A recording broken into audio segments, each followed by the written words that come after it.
So I'm going to talk about this cover for you non-watercolor people. There's a couple ways you can do a cover without even having to do your own artwork. And I'm going to show you a couple. You could color copy something. This is a color copy of one of the other journals that I created. Of course, you'd have to cut the edges off. But all you'd have to do is before you taped or as you were taping that last washi section is to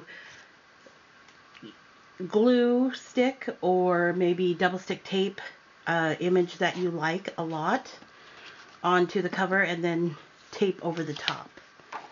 So here are examples of, I had a calendar of Ivan Earl, which I really love, and it comes on this nice glossy stock, but I mean, I could do a journal cover out of each side of that, or, you know, right down the middle if you wanted, but I saved the calendar because I love the pages.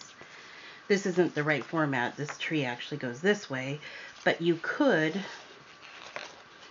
you know, find a cover from a calendar, a magazine page.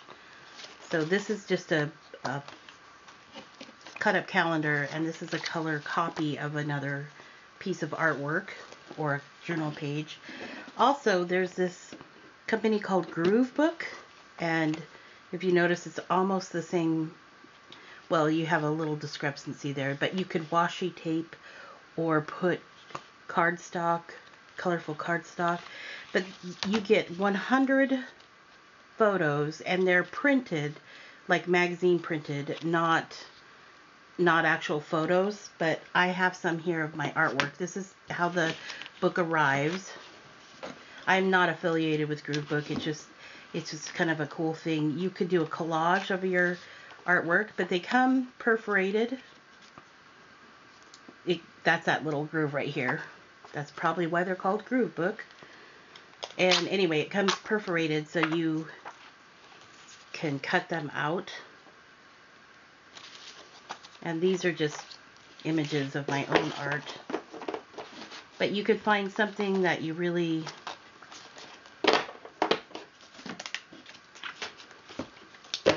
resonates with you. Like this is a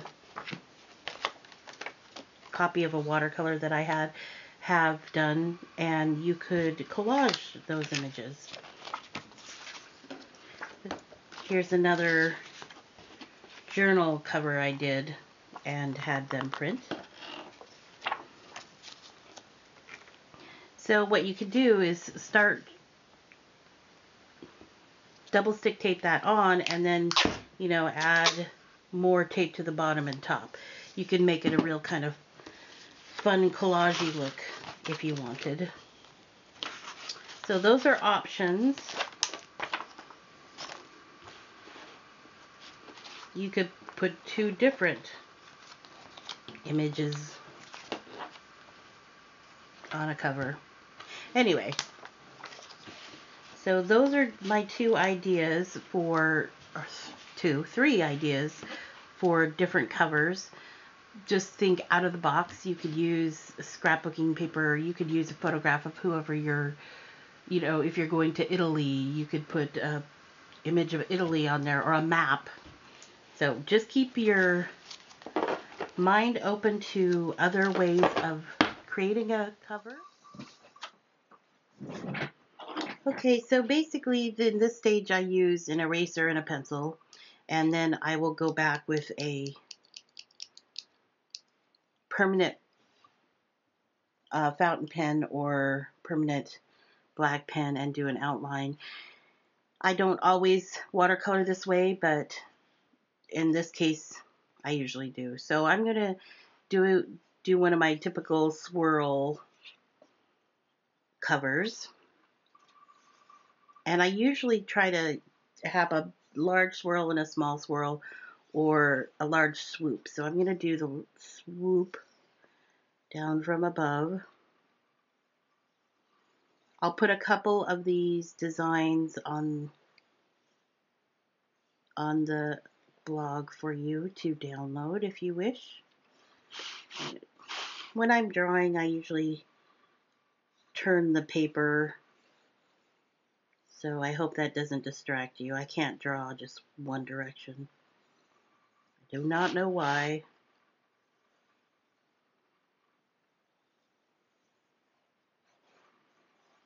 So I was a mural painter and a graphic designer in a faux German village, Leavenworth, Washington. I actually was born and raised there, and they have a lot of swirls in their artwork in Germany, and I just kind of took the swirls to another level. I don't think you would ever find this in mural work, but I have fun with it. Looks like a mess right now, but that's typically how I start out. It's very messy.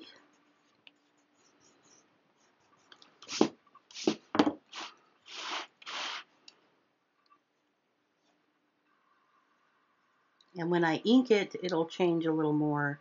It always just kind of flows with whatever. So I try to put the flowers in not all over the place.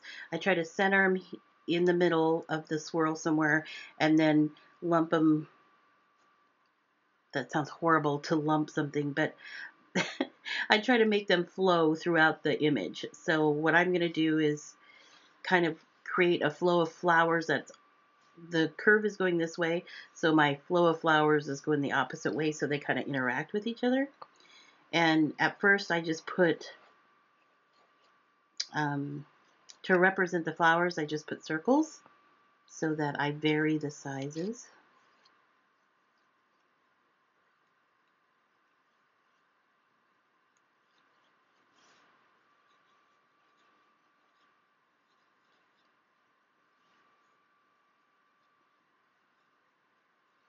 And then I'll go and put in kind of like an almond shape for the leaves.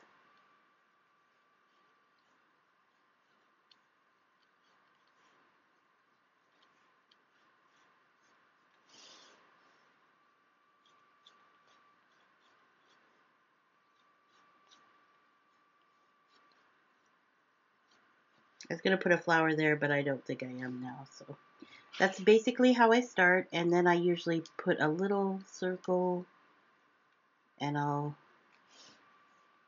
go from there when I design the flower. Because I've been doodling these flowers for so long, this is just how I typically start. So that will be the front side. Actually, it'll go like that. So that'll be the front. And I'll flip it over. And since this swirl is going up, which I really didn't mean it to, but worked out that way. Since it's going up, I'm going to make the back go down like I was originally going to make the front.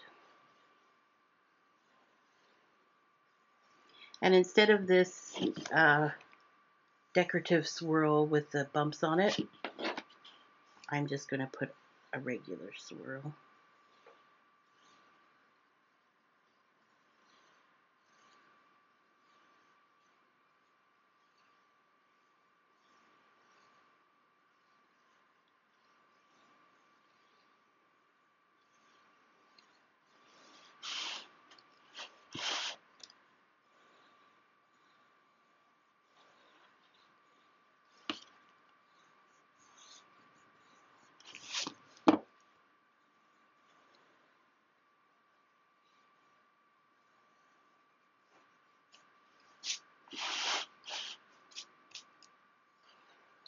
Now I'll indicate where the flowers are going to go.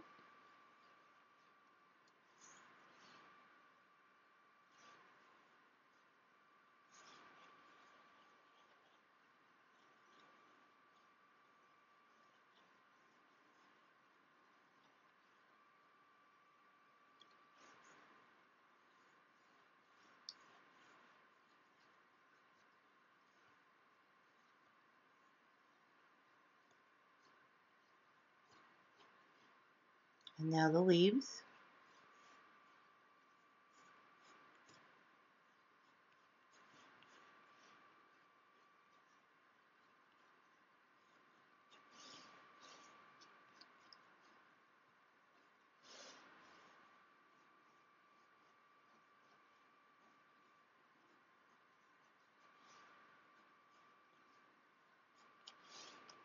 Okay, so that's the basic layout, and then what we're going to do is, usually I doodle inside of this kind of book.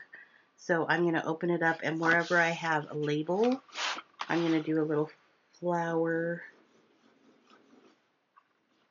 doodle. Now you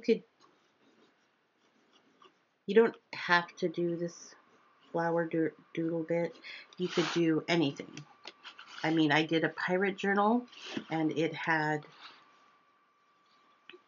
I don't know, it had an anchor on one page, it had a skull on another page. The backside was a map. And once in a while, if I want to even out something, I'll put a little doodle opposite, but not typically. And again, I'm just doing a quick rough in of what I think that I want to go there. And again, you don't always have to do a doodle right by the label. You could do it across the way, so to balance out the layout. I don't always do a full flower. Sometimes I do half a flower. That way it's kind of like peeking around the corner.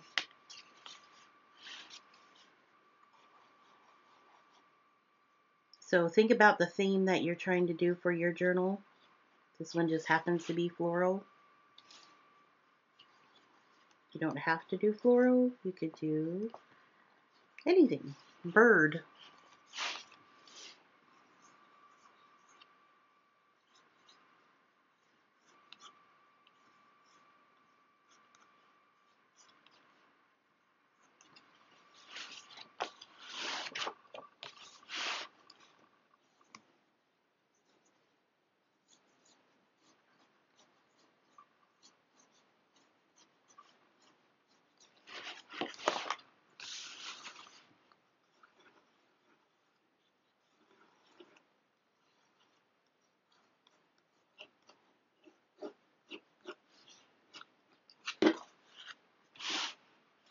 Okay.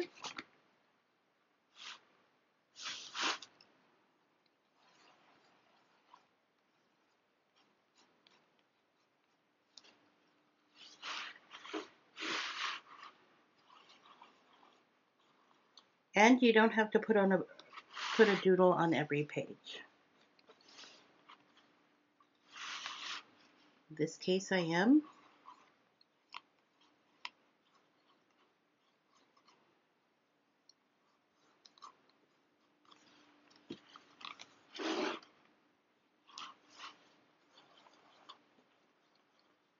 Or I will be. I'm just indicating where they go right now, so it's not really a doodle.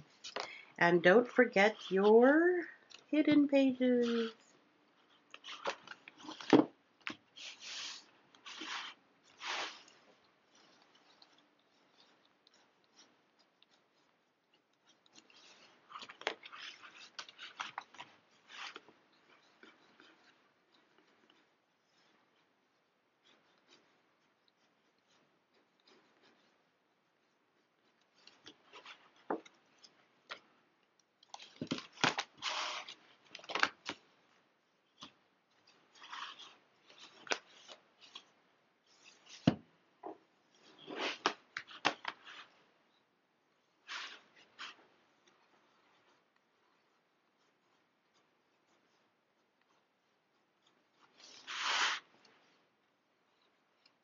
The hidden pages are really fun to do landscape images on, like a whole beachfront or something like that. So keep that in mind to keep those. All right. Next up is illustration.